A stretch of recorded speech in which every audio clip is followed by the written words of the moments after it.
Hello, everyone, and welcome to your lecture for week 3 of Politics 4331. Of course, as you know, this semester we are looking at U.S. foreign policy, and we are trying to figure out some of the dominant questions and themes that we need to understand if we are to be able to comment with some intelligence, but also critically on the development, the progression of U.S. foreign policy. What are the major dynamics shaping it? What are the pressures on it? Where does it go wrong? Where does it go right? This week, building on previous comments that we've had already in the class about the various standpoints, for example, that international relations theory and other types of theories might have on the question of state power in general in an international context, and also in the context of what we sometimes call globalization. This week we are looking at U.S. exceptionalism, and I'm adding in also this concept of empire here, because I think that is probably the best word to describe one of the key challenges when we talk about United States exceptionalism. I'll say, of course, what I mean by exceptionalism in just a moment, but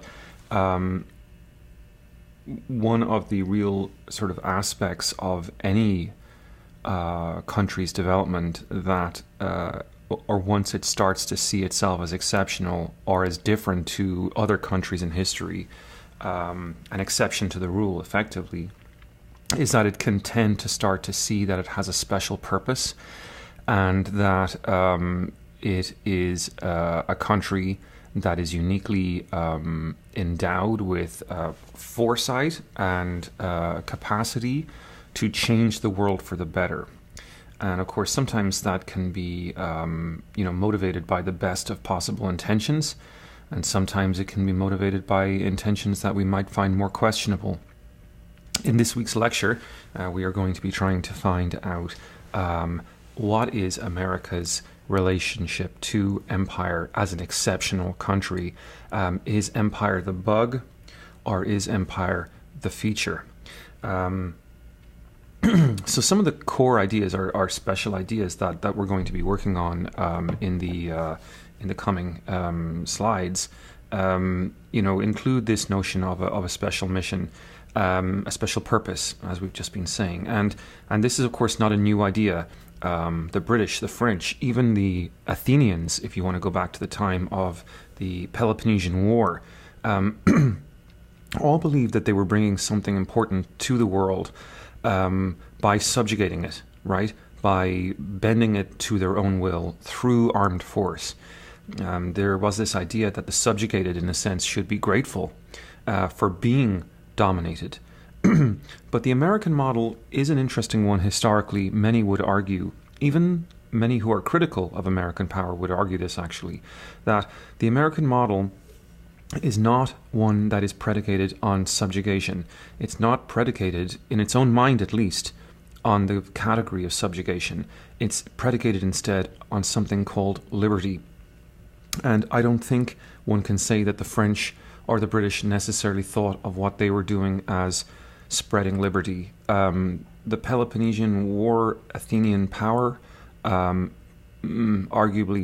didn't see itself as spreading anything necessarily called democracy to others, although it itself believed itself to be a democratic power. So perhaps you understand the distinction I'm making then. Excuse me. So a key question for this lecture is going to be how to balance these claims. On the one hand, how to take seriously the idea that this is indeed something new, that American power, that American exceptionalism is something exceptional, something that allows a massive new degree of freedom for its citizens, at least over time. And not only that, and I think really do have to take this quite seriously, what I'm about to say, but which sees in this very activity of the citizens a check on the concentration of sovereign power. So this is a real aspect of the American political project, which is not actually that old, really, when you think about it. The late 18th century, is when America's founded. It's a quarter of a millennium old. That's not a very long time, really. And we can look at the historical record. It's quite detailed to see whether this ostensibly authentic democratic tendency within the American Constitution has sort of held up and passed the test of using its power judiciously in the world. And on the whole, we can test it and say, and I think your textbook makes a great argument in relation to this, although I won't be so much talking about those points today, but your textbook sort of says, can we test America's power according to the tenets of realism?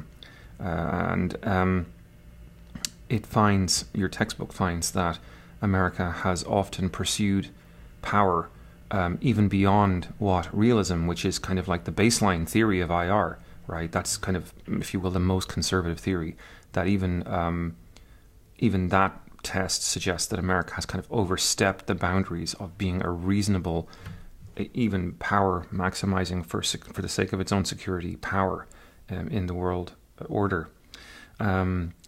So we're walking this fine line in this lecture. On the one hand, we want to take this historically unprecedented experiment, the American experiment, seriously. We want to take the nature of this experiment, or rather the promise of this experiment, or is the problem embedded in the experiment itself? As I say in the title here, is it the bug or is it the feature, to borrow from computer speak? So perhaps we will end up concluding that the experiment maybe is real, and that it is largely historically being executed in good faith. But even if we make that conclusion at the end of the day, and of course I'm not here to tell you what to think, but even if we draw that conclusion at the end of the day, it is important to focus on what the self-image of America might hide all the same, because while it is certainly true that on a number of metrics the United States is indeed a massively powerful country, it is by no means clear that it is as important a country as it claims itself to be. And so this question, therefore, of America as the exception has to be subjected at least to that sort of baseline question of like, well, how much power does America actually have? Some would say that the rhetoric of exceptionalism does hide a much more sinister truth. They would go so far as to say that America is not some kind of benevolent global hegemony or policeman, rather that it is in fact an empire. It is not, to borrow a phrase, pushing its way of life on the world for the benefit of the world. Rather, it is doing so primarily for its own selfish interests and selfish reasons. And if you look closely, I think it is not inaccurate to say that it is engaging in its relations with the rest of the world in a very piecemeal manner. It's not necessarily approaching the world with a one-size-fits-all theory in mind. It's not hesitating, for example, when it needs to use very violent and problematic means to even go so far as support dictatorships and suppress emergent democracies. Certainly we've seen a lot of that in the last century or so. Today, moreover, I think it's safe to say that the revelations of the so-called WikiLeaks in the last 10 years have revealed that America has maintained very questionable relationships with dictatorial and anti-democratic tendencies in various countries around the world, including Egypt and especially Saudi Arabia, and also I think some very important questions to be asked about America's relationship with Israel. All of these are things that we're going to be getting into later in the semester. So let's try to think a little bit more about what this totally new thing, democracy or democratic liberty, was supposed to consist of at the time that the United States was founded. Now, democracy had, up to the point of the founding of the United States of America, arguably had a very bad name. We can talk about the philosophers Hobbes, John Locke, and we can talk about members of the Founding Fathers, including James Madison, all of whom saw democracy as a kind of a blank check for licentious behavior. Specifically, they believed that because human nature in the whole was untrustworthy, there might be no way to put the brakes on the demands that democracy might unleash. This is particularly, I think, clear in Madison's case in terms of his own response to the Shays Rebellion, when a group of veterans rose up because after the American War of Independence, they were not getting their pensions, they were not getting the land that they believed they had been promised either. So they began to demonstrate and threatened to, symbolically at least, sort of cause a ruckus and take up arms, and they were put down as a rabble. Madison believed that this was a very justified way to handle these men. Other people like Thomas Jefferson disagreed with him and believed that protests should be encouraged, and that the government really should have been engaging in dialogue really with these protesters, these veterans who were rising up. So it's clear then that we can identify a kind of a dialogue here, or a tension between these two positions, and these two positions and the dialogue between them, the tension between them, is very much reflected in the U.S. Constitution and the history of its construction and the conversations and struggles that we have been having ever since its first being brought into existence. Going back to Madison and folks like that, it's clear that they believed that America should be a republic more than a democracy. And we must, I think, stop to ask ourselves, what's the difference between these two things? In a nutshell, if I was sort of to summarize it briefly, I would say that being a republic is more about the rule of law more than the rule by the people. And this tendency is very strong in American history.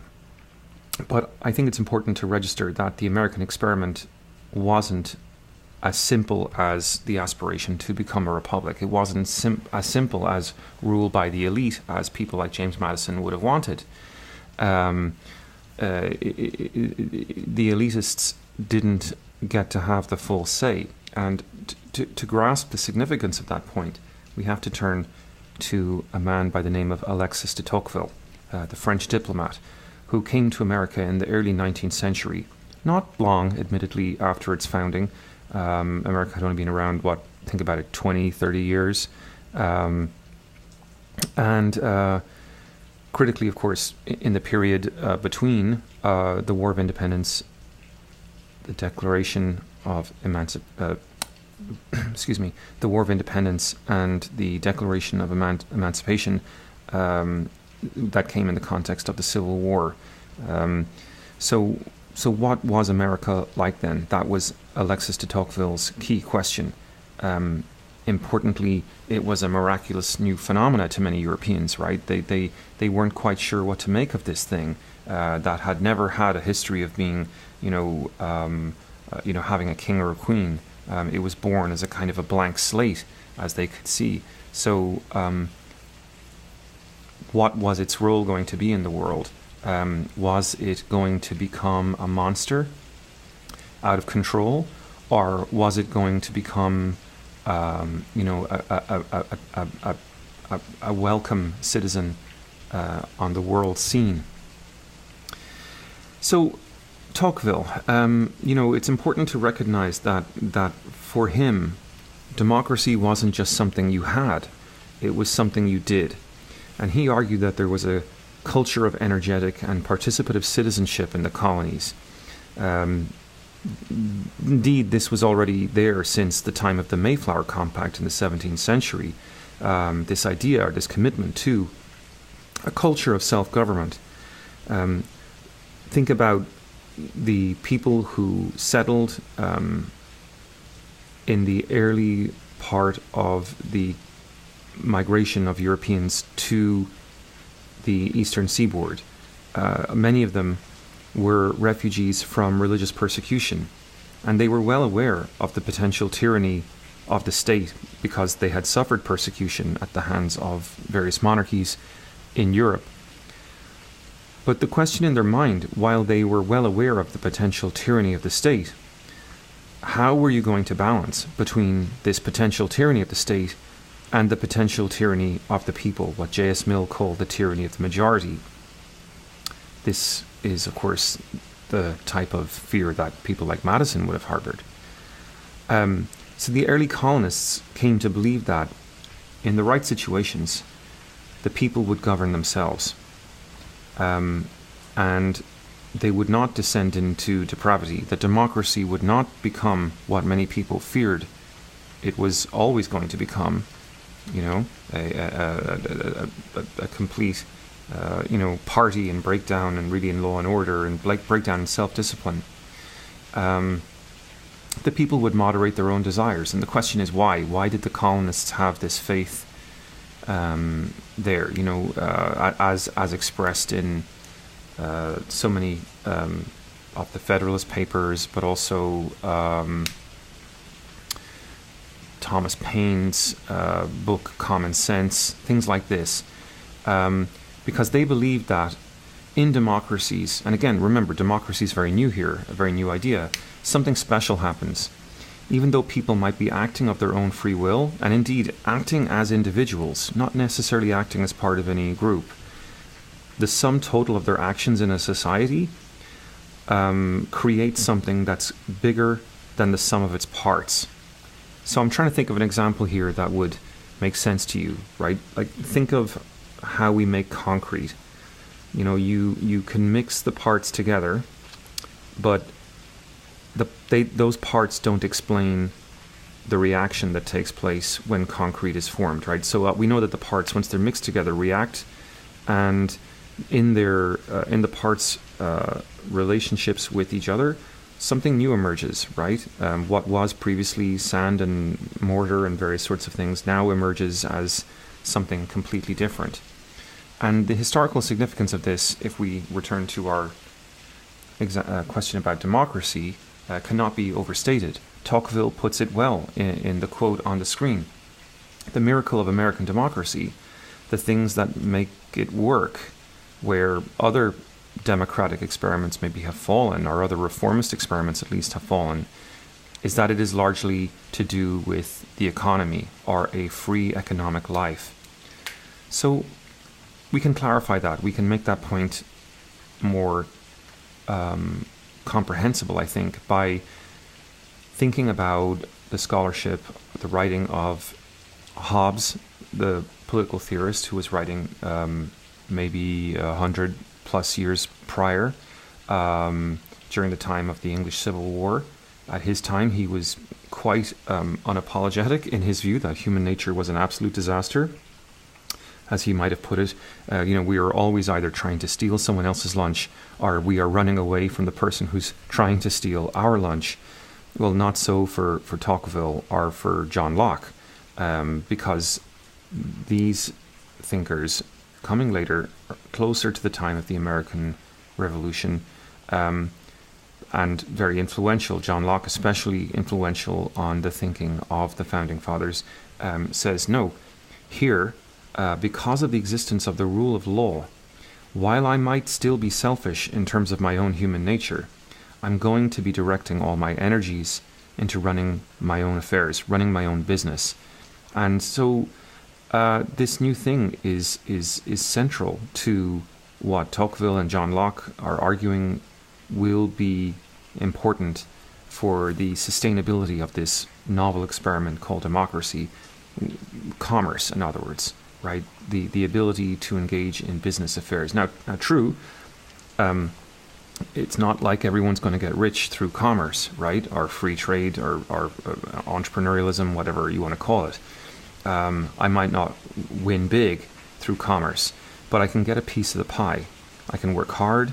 I can get a little bit of luxury for myself, right? And even if it's just that little bit, it makes all the difference. So this, precisely this point, is the thing that explains the miracle of democracy functioning for Tocqueville.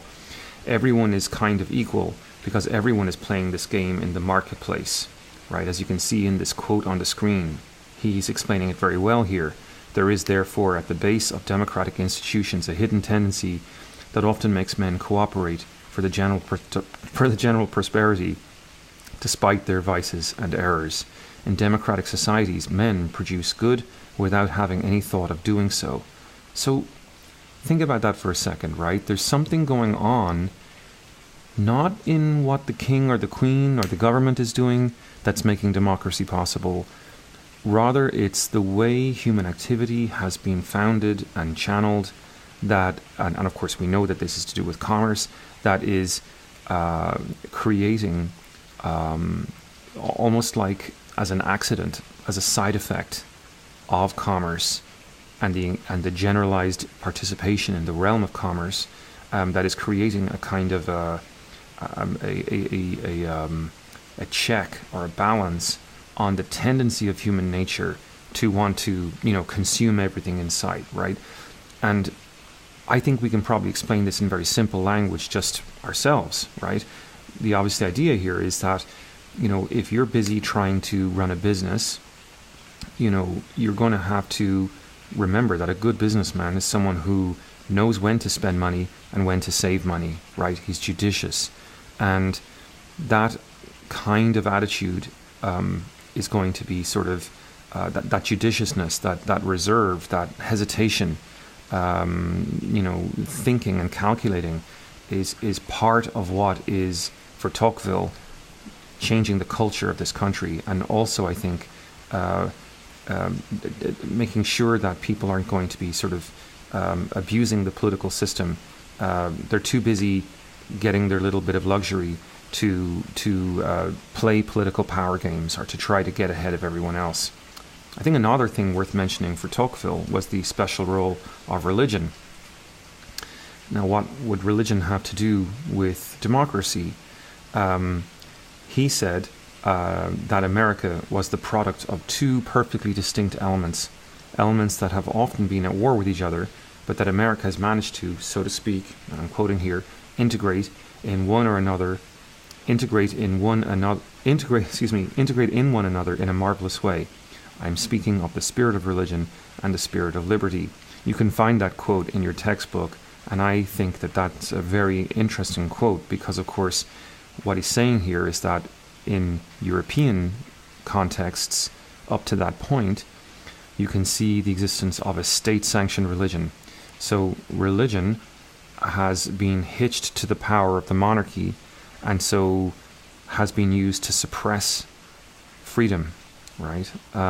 Whereas in America, because religion came to America, again, we're thinking about the settlers on the eastern seaboard primarily here, and there's a lot being left out of this conversation, I understand that, but if we can just think about that context for a second, these people were fleeing domination of European powers, European religions, European kings and queens, and had a very strong sense that religion should not be the domain of any one king or queen, right? It should be something that's personal.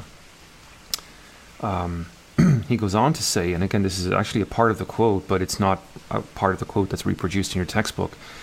Far from hurting each other, these two tendencies, seemingly so opposed, work together and seem to support each other. Religion sees in civic liberty a noble exercise of man's faculties, and in the political realm a field given by the Creator to man's intelligence. Liberty, on the other hand, sees in religion the handmaid of its struggles and triumphs, the cradle of its infancy, the divine source of its rights. She sees religion as the safeguard of morality, and morality as the guarantee of the laws and of its own posterity.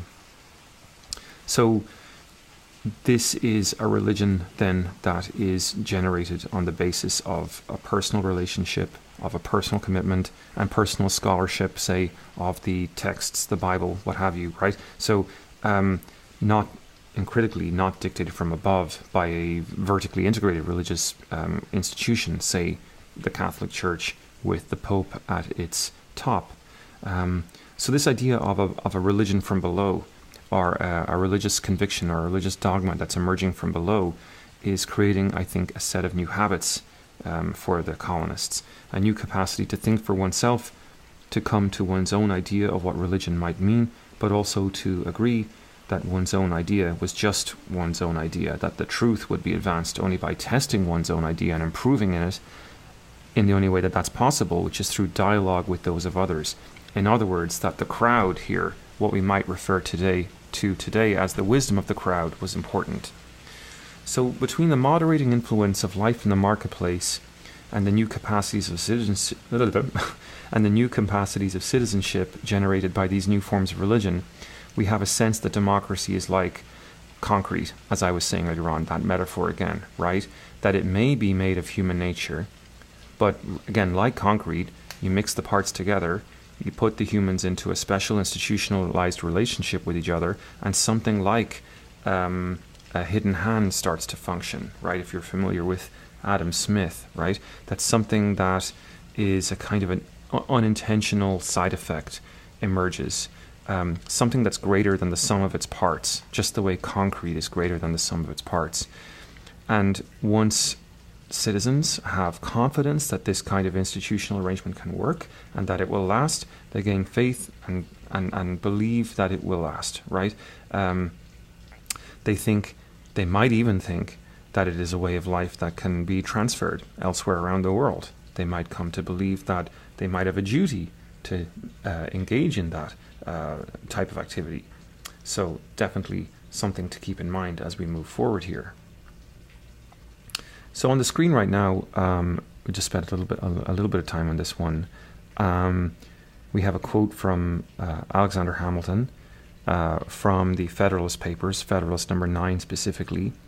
And Hamilton is here remarking on what he terms the new science of politics. And what's the takeaway?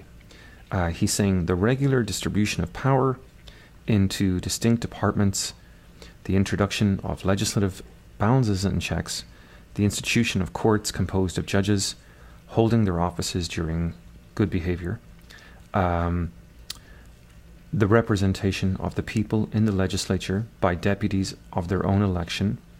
What are these things? They are means, he's saying, and powerful means at that, by which the excellencies of republican government may be retained and its imperfections lessened or avoided. So Hamilton here, what's the takeaway? He's saying that breaking up power, right? Breaking up the concentrations of power, introducing checks and balances, introducing regular elections. They are all ways of keeping those in power accountable to the system that they have committed to serving, right? I hope that's understandable. That accountability thing is massively important, I think, for the Founding Fathers. And this is a very important argument if we are to understand the increasing sense by people like Tocqueville and others that this democracy thing, this new crazy idea, might actually work. That where for previous centuries people like Hobbes and others had said that democracy is only kind of like an express train to a crazy self-indulgent population, to the contrary, now we're seeing a belief in democracy, a conviction that democracy can work. Why? Because it institutionalizes and therefore habituates us in the art of citizenship, in the art of having power, but also being accountable by the rest of us, or accountable to the rest of us, i.e. other citizens, to serving that system, right? To serving, in other words, the democratic process. So we have to ask ourselves the question, in Hamilton's quote here, where is the power, right? Is it flowing from a king or a queen? Is it flowing from a monarch, an emperor, a dictator? No, it's not flowing from above. It's not flowing from any of those sort of vertically integrated categories of power that would have dominated European history. No, this is a division of power among the people. It's a setting up of checks and balances among the people such that none of the people are outside of power, right? The thing about a king or a queen is that they were both the maker of the rules and the enforcer of the rules, right? So therefore the king could sort of say, no, those rules are for all of you, not for me. And the king would sort of say, like, the only person that can judge me is God, right? But here we have a very strong commitment to a sense that everyone is going to be within the law, and that we will make the law and be within the law, accountable to the process, in other words, together. So this idea of checks and balances among the people and in the various parts of government, it is argued, are the bedrock of a perfect system of democracy, so that if any one part of it were to gain too much power, it would likely be counterbalanced by another part. Now, the question we must ask is, was it true? And the answer to that question is no, it wasn't, of course, really true. No system of politics is perfect. People are people, and they will let you down, right? They have a tendency to not always live up to their potential, and we recognize that, okay? But that doesn't mean, of course, that you shouldn't try. And that's, I think, what is at kind of the heart of the American experiment as well, right? This idea that we're going to give this a go. We have faith that over time, people will buy into this more and more. And so at the heart of the idea here is that we're not going to have angels tomorrow, right? Jefferson, for example, was very clear on this. He didn't think that democracy kind of made us perfect citizens overnight. Rather, it would take time, and we would have to learn through making our mistakes, right? So this is the sort of difference between, difference between Jefferson and a dictator on the one hand and an anarchist on the other. Anarchists believe, and it's their conviction, that people are basically inherently good and that they are ready for democracy, radical, total democracy right now. Dictator says they're never ready for democracy, or at least if they are ready for democracy, it won't be for a long time into the future. Jefferson is saying, no, we're going to try this democracy thing now, because basically the plan is to present the people with a blueprint and hope that over time they get used to it and rise to the occasion. Okay, so it's very, very important to understand that, democracy is not something for any of these people that just sort of jumps right off the US Constitution into the brains of its citizens and suddenly we're participative, highly engaged participants in democracy. That's not the case at all. So excuse me one moment. This message was brought to you by LaCroix. Soda water. Anyway, so now it's time to start thinking about how this notion of exceptionalism, or the American exception, now that we understand that it's based on a radical notion of democracy, wherein as Jefferson is implying, right? I want to be really clear about this. Jefferson is implying this is not a perfect project. This is a project where the capacities of democratic citizenship are going to be growing over time. We will be able to become more democratic over time, right? Jefferson believes that the Constitution should be rewritten every 7 years, right? Now, of course, he doesn't get his way with this, but you can see where he's going. It's just, again, to think about it as a contrast with Madison's view, okay? Jefferson has this sort of notion that that human nature, as it's exposed to democracy, is going to improve itself. So I'm borrowing the next few slides from the work of a duo of theorists by the name of Hart and Negri, and it's going to help me connect some things that I think are important and that are maybe not as emphasized as they might be in your textbook chapter, although I think that is a very good textbook chapter, and I'm glad you're reading it. But I want to sort of help you and think about the idea of sovereignty as a sort of an American sovereignty specifically as a kind of a problem or a paradox, if you will. So, first of all, I think we can say that the European model of sovereignty was clearly based on something called transcendence, right? You have clearly a long history of kings and queens where the people are regulated by a form of power that exists over them, right? So sovereignty is something that is very much existing over and above the power of the people. I said it earlier on a moment ago that the king would make the law and apply the law, execute the law in other words, but not necessarily hold himself account to it, right? So he was transcendent to the law, right? He was the exception to the law, you might say. But American sovereignty was, at least in theory, going to be based on something very, very different. Not so much transcendence, but something we call immanence, right? That means that the center of power, the decider of power, if you will, is the people itself, right? Or the location of sovereignty is immanent to the people, within the people. So this means that immanent government is going to emerge from below. And as we've said already for Tocqueville, this is possible when people have a free economy to engage in production and commerce, and they will address themselves to the task of making for themselves a living, making for themselves a little piece of luxury through economic activity, rather than seek to dominate each other through the political system.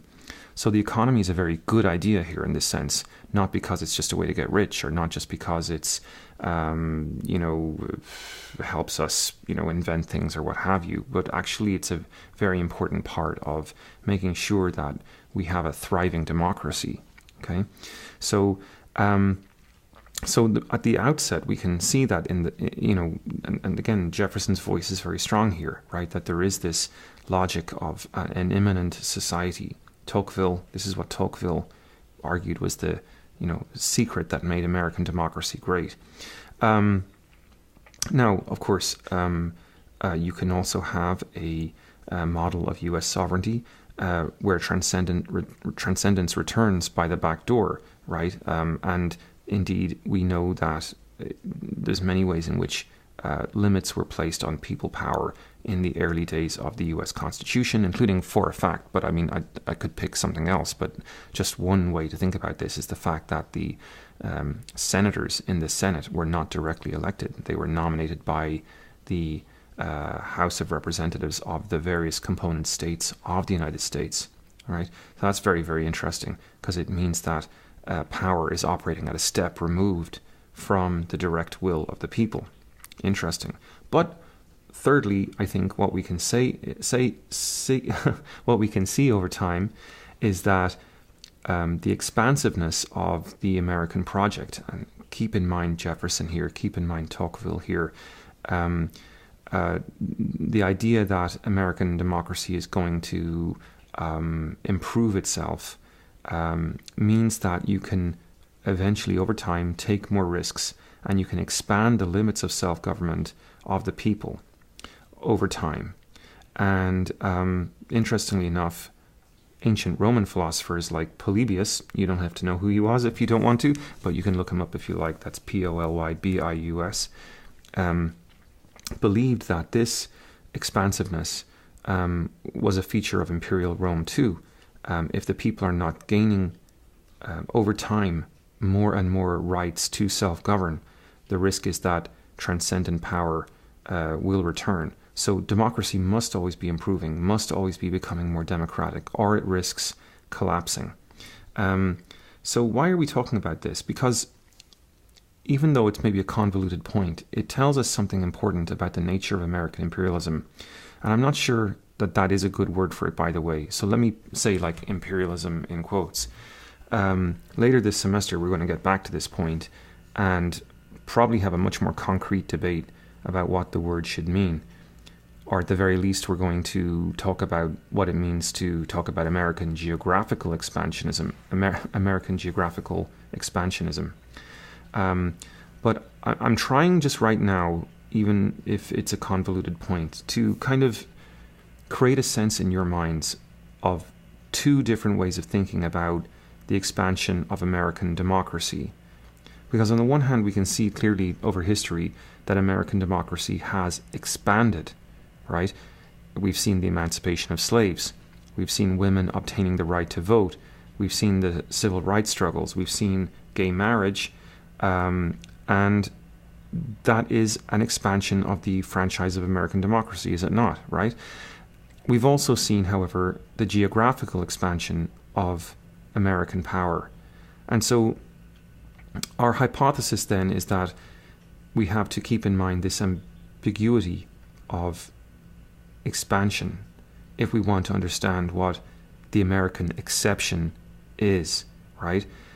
If we want to understand, for example, why America has sort of vacillated between being a power that has waged war, shed immense amounts of blood, and for all those things deserves immense criticism, but at the same time reserve in our minds a sense that there's a difference between American imperialism and traditional imperialism, right? That the global expansion of American power is substantively different to the way traditional imperialism worked.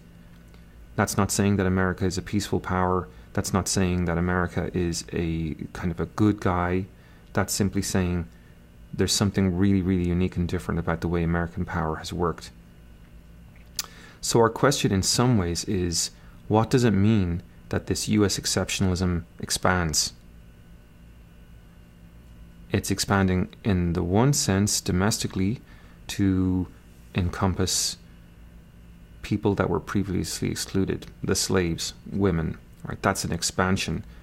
Otherwise expressed, though, what does it mean to expand geographically? Can we speak of this geographic expansion as the expansion of an empire that is also at the same time a democratic republic? How to balance that ambiguity, right? And so I think what it means is that we are talking about an empire that might believe itself to be a project of peace, and in some ways, therefore, it will literally be an empire of peace, but in some ways it will also literally be an empire. And these are two vital things we have to keep in mind. There's an old phrase, a friend of mine uses this phrase, you got to be able to walk and chew gum at the same time. And what he's referring to there is like how we can think about two things being true at the same time. That America is a democratic republic, but also an empire. It's an interesting hypothesis, right? And we still, by the way, haven't really said what we mean by empire. So there's a lot to flesh out here, but we have to unpack it in history, right? We can't we're at the point now where we can't really talk about it in the abstract anymore. We're going to jump into some historical stuff here and see where it gets us. So, the phase one, if you will, of American power is that America is a new nation. It is a nation that believes that it has created a kind of a clean slate. This is very clear in Jefferson's Declaration of Independence. It's clear in the way Jefferson rebuked the Federalists for their reaction to the Shays Revolt. For people like Jefferson, Europe had had many, many chances to get its act together, and they had all failed. Europe had not achieved the dream of becoming a democratic power. Europe was still bogged down in scarcity, in hunger, in war. Whereas in this new place called America, a clean start was possible. But I think the problem for American democracy, even early on, was that this perception of a clean break or a clean slate meant that maybe early Americans were confused about their own moral virtue, right? Having made a clean break with the sins of Europe's past, this new democracy was going to be able to bring peace to the world in a way that had never hitherto been possible. And part of the sort of early signs that something might have been up, I think, was how America expanded internally. Many Americans saw themselves as living on the frontier, right? They believed that America was an empty space into which they could expand. And this resulted in brutal wars against Native American people, for example. They were cleared off, much as we might think of clearing off rocks and bushes before building a house or building a road. And it's worth asking, why did Native Americans not get included within this notion of an immanence, as we mentioned earlier on, or a rule of the people, by the people, for the people? For President Andrew Jackson, in the early part of the 19th century, Native Americans weren't people at all. It's worth remarking on the history of the Trail of Tears. American settlers had been pressuring the federal government to remove Indians from the southeast lands, what we now know as the Deep South, yeah? Okay, so settlers had already, for quite some time, been encroaching on Indian lands. Others wanted to make more land available to settlement. And Andrew Jackson was able to gain congressional approval for what was known as the Indian Removal Act of 1830, which authorized the government to extinguish Indian title over the lands of the Southeast. And the result of this was barbaric, to say the least. Thousands of Cherokees, just to mention the Cherokees, there were, I think, 4 other tribes that were also treated this way. The Cherokee example is just particularly egregious. They were forced to march westward along the so-called Trail of Tears, and about a quarter of them died along the way. And it wasn't like the institutions of American power were all on board with this. The Chief Justice of the Supreme Court, whose name was Marshall, was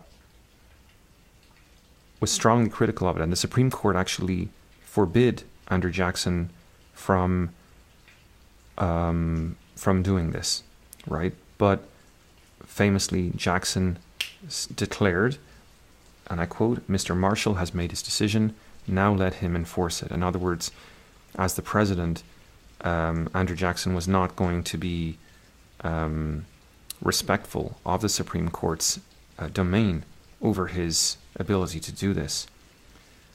So we have here a literal then exclusion from participation in this American exception, right?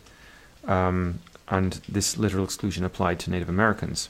But if you could exclude Native Americans, you probably couldn't exclude so easily black slaves, because if you did that, industry, especially in the South, would seize up. And so, of course, famously, the solution to managing these particular outsiders was going to be to relegate them to the status of being 3/5 of a person for population measurement purposes, right? Because, of course, if you had to measure the population, if you wanted to gain representation in the House of Representatives.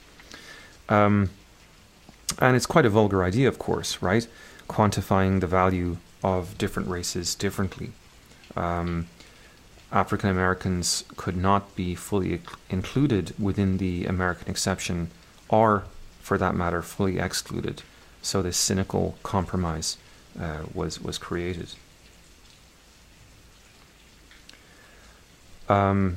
On this side, you just have a quick quote from Thomas Jefferson, and already you can see the idea of an extensive empire being understood as something that sits and goes alongside self-government.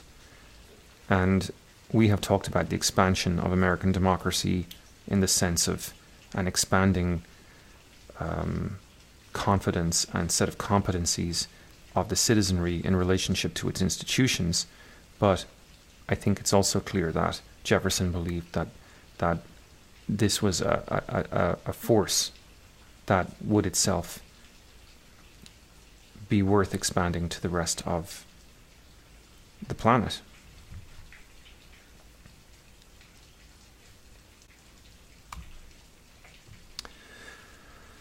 Phase two of the American exceptionalism, the history of American exceptionalism, involves us starting to think now about the post-Civil War period.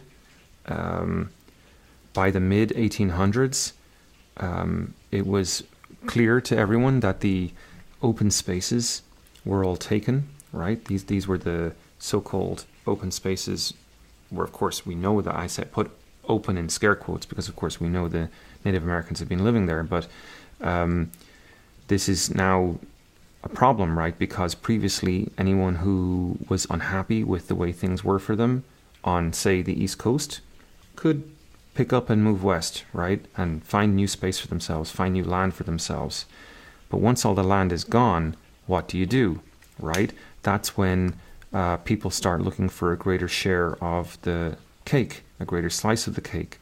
And of course, at the time, in the late 19th century, this is the late 19th century of America's robber barons, right? The so-called Carnegies, Andrew Carnegie, the Mellons, J.P. Morgan, people like this, right? And so we're going to start to see the birth of union organizing, what we can call class division. Now, class division is an interesting thing to talk about in an American context because it hadn't existed up to this point in time. In Europe, they had always wanted to be part of this process. In Europe, they had always been part of the process, but not in the United States. Europe had what I'm trying to say is Europe had class division for quite some time. The access to open spaces meant, however, in the United States, the access to open spaces meant that those who wanted more from life could, as I said earlier on, go west.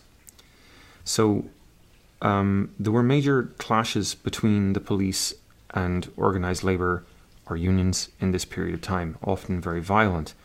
And so American foreign policy planners believed that one solution for this was to engage in old school imperialism, right? And so the idea of the European style civilizing mission really came to the fore here. And of course, in reality, what it really meant was pacifying the savages.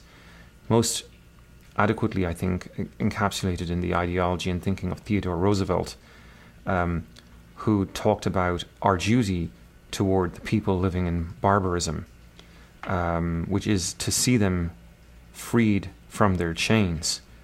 What did he really mean, though, right? What he really meant was that their chains were their way of life, and liberating them from their way of life meant, civilizing them effectively. Now, another vision that contrasts with this, but also a very expansionary vision all the same, was that of Woodrow Wilson. Woodrow Wilson famously is the man who came up with the idea of the League of Nations. And he, writing in the early part of the 19th century, believed that if the world couldn't do something about the brewing inter-imperial rivalries between the advanced nations, that there would be hell to pay. And of course, history suggests that he was right. But again, his theory still rests on expansion. Okay, so once the internal American lands were all absorbed and the Native Americans had all been kicked off and or killed, indeed, the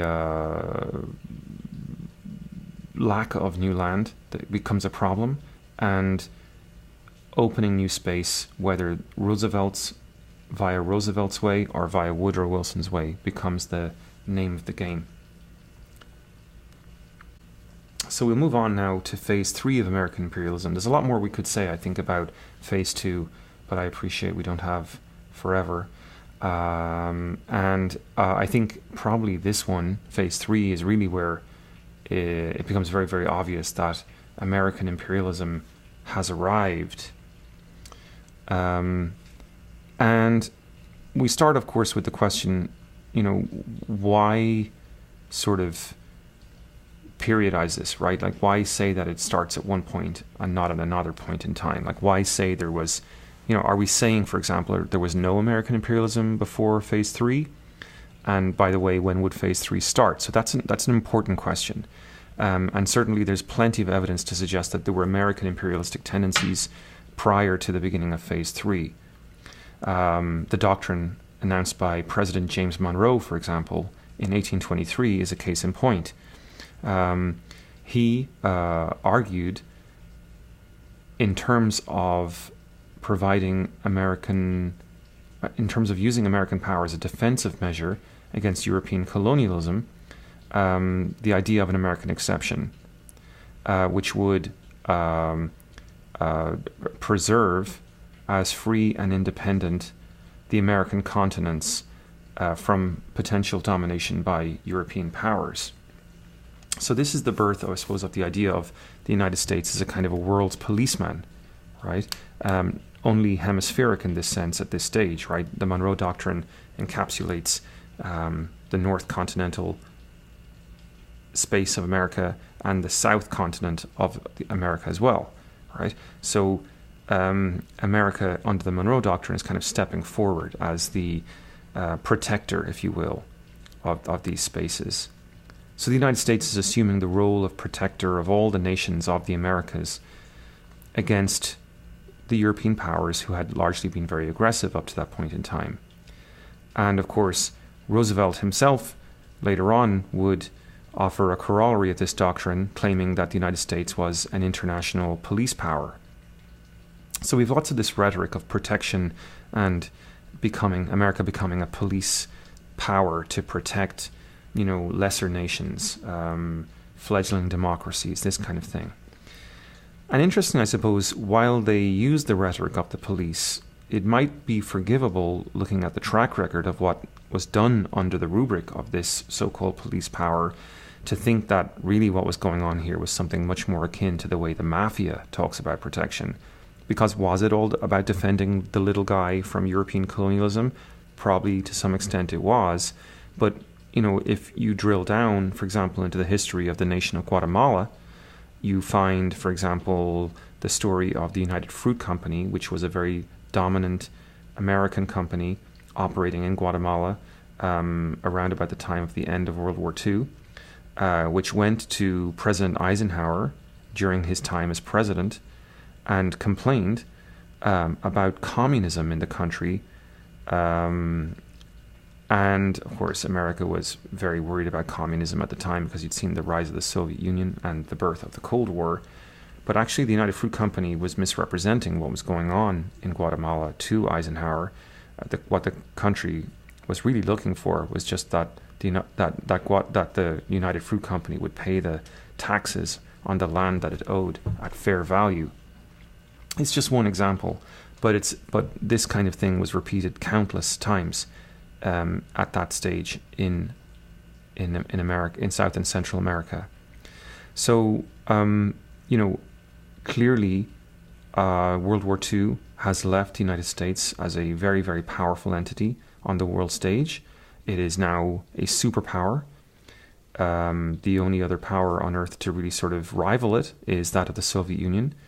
But of course, they are in a kind of a détente with each other. They are in a kind of a stalemate. And they are going to engage in, instead of a direct confrontational war with each other, they're engaging in a Cold War. And of course, this brings the United States into Vietnam, which of course, sadly, for both sides, caused a lot of bloodshed. But importantly, it was also a defeat for the United States. And in an extraordinary feat, unparalleled strength, actually, considering that it was largely a peasant army, the Vietnamese, didn't just defeat America. They had previously defeated the French imperialist power that had dominated their lands. They emerged victorious, and history shows that Vietnam has had other tragedies since that time. But it does suggest something very, very important about a limitation suddenly being realized of the American imperial moment, right? We've been trying to honor in this lecture so far two different possibilities of American empire, two different models, if you will. And if American imperialism, in the sort of traditional sense, most accurately describes it most accurately describes this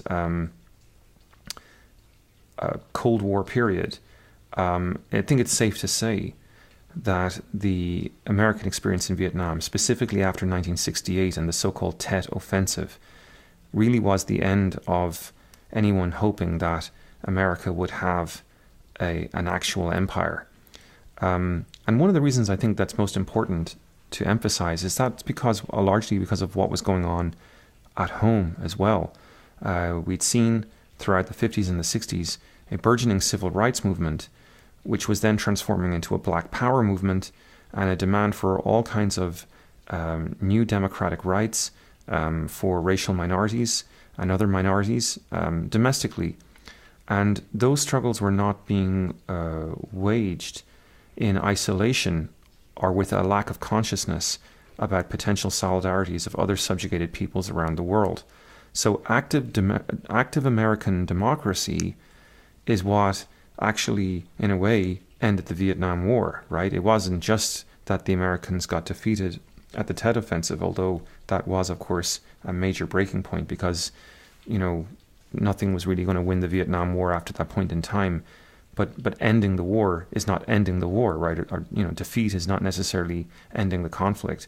It was going to drag on for another 7 years, and it was really through no small part, the struggle, the democratic struggle at home, on the home front, I suppose you'd call it, was an important part of this.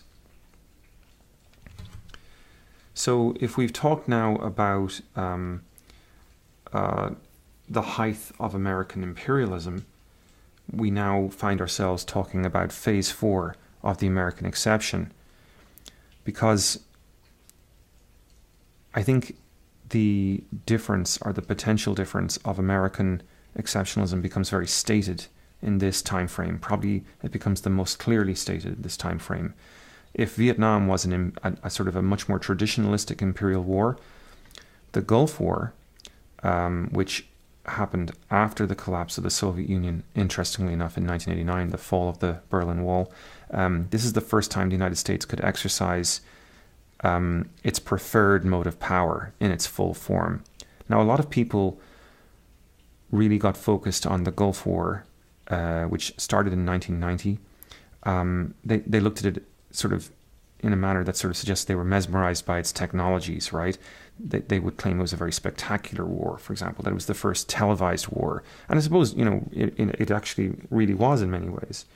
But the real originality of the Gulf War was the moral basis of the way it was waged. And I cannot emphasize this enough.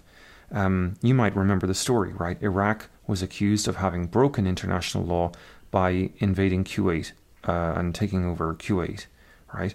And so because it had done this, it had to be judged and it had to be punished.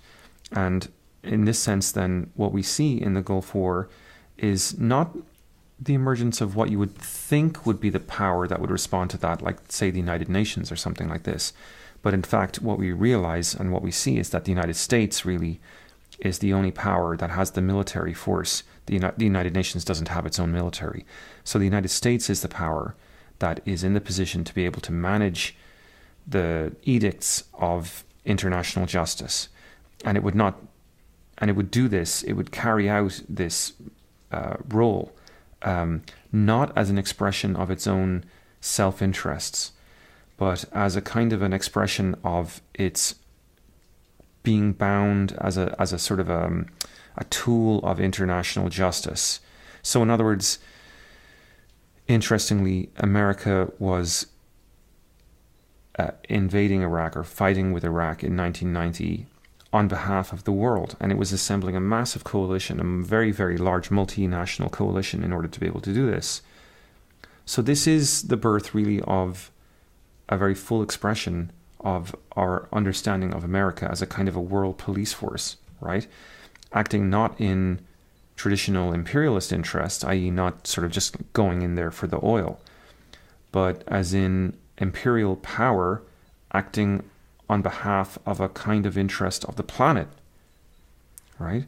So think about that, the contrast there. It's a world police force not acting on its own imperialist interest, but as a world police force acting on behalf of something more global, even though there isn't a global government, even though there isn't a global sovereign. The United States is sort of taking it upon itself to be the tool, the apparatus, if you will, of a global justice system. So in this sense, then, it's probably accurate then to say, as George Bush Sr. claimed at the time, that we were witnessing the birth of a new world order. And 2003 showed a kind of a return in some ways to a debate, and we can't, I think, gainsay that. 2003, of course, was the invasion of Iraq for the second time, this time in the so-called Iraq War, which took place after 9/11. And so I think it left us in a kind of a weird place, which we're still kind of living in the aftermath of that. But I do kind of want to take a moment to sort of identify for you that prior to 2003 and after 1990, there was this window where people really believed that something wonderful had maybe happened, right? That we'd really seen the birth of this new world order. And one could potentially, with the likes of Richard Haas, whose book I think you're reading, ask the question, where did that go wrong? Okay? Something we'll be talking about it more in depth another time. So this is the last slide of our lecture, and I just wanted to sort of take a moment to really kind of check in with you to sort of try to understand where we've been today, what we've talked about, and where we're going to from here. There is this kind of sense that at the center of the American political life is the U.S. Constitution, and we have argued that that Constitution was understood by the founders as one capable of expansion, especially to people like Jefferson. He believed that democracy would get deeper, bigger, better, improve over time. He also believed that it wasn't just an expansion of the franchise, but it would be a geographic expansion as well, right? So America, as a special country, as an exceptional country, as the world's first democracy, that it would have this kind of expansionary tendency in both these senses. And so we've seen, in a sense, that the American exceptionality is an exceptionality that is caught up in a tug of war between these two kinds of expansion. On the one hand, the imperialistic, and on the other, one that is more to do with a vision of immanence and self-government. Such a vision, I think, is complex. It's, as I said earlier on, it's about walking and chewing gum at the same time. It's about understanding that we have in American empire two phenomena that don't really seem like they should belong together, yet do belong together, in at least as the history that we've looked at today would suggest, right? This is a country that believes that, as Barack Obama described it, it is the one indispensable nation in world affairs. Without it, everything would fall into chaos, okay?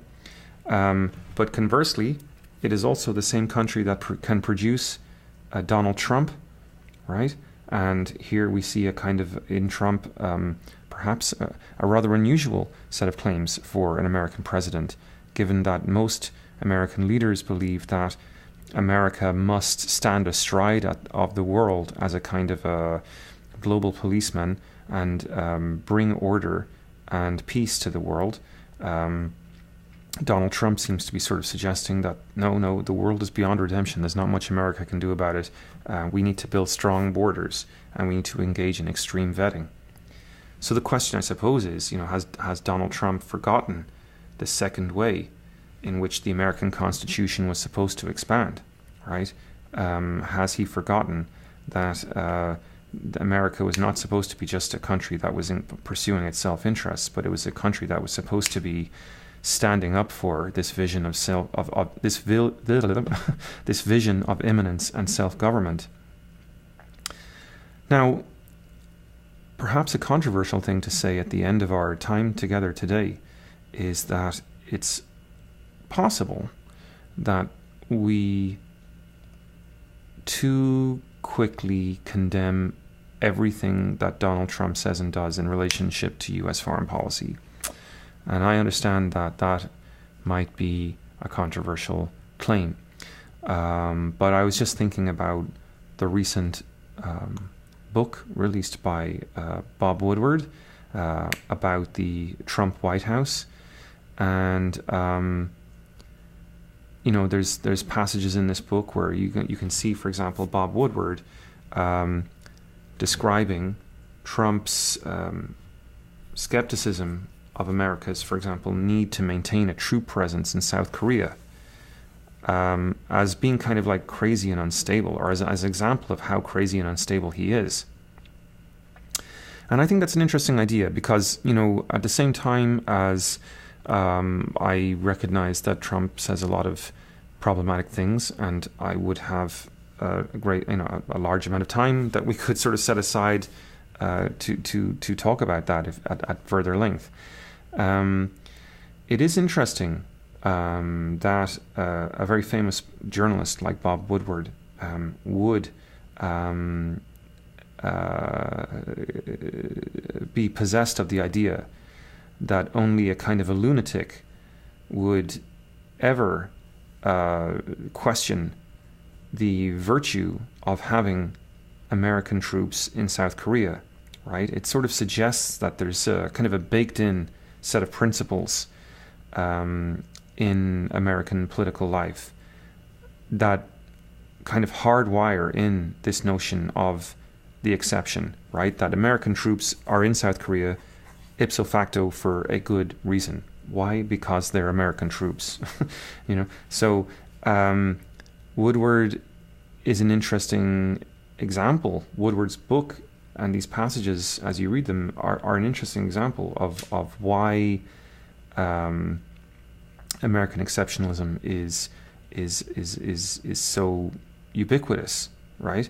It's not questioned. It's not challenged. And the paradox, I suppose, of our time is that perhaps one of the most, destructive in some ways presidents in American history, at least in modern American history, Donald Trump.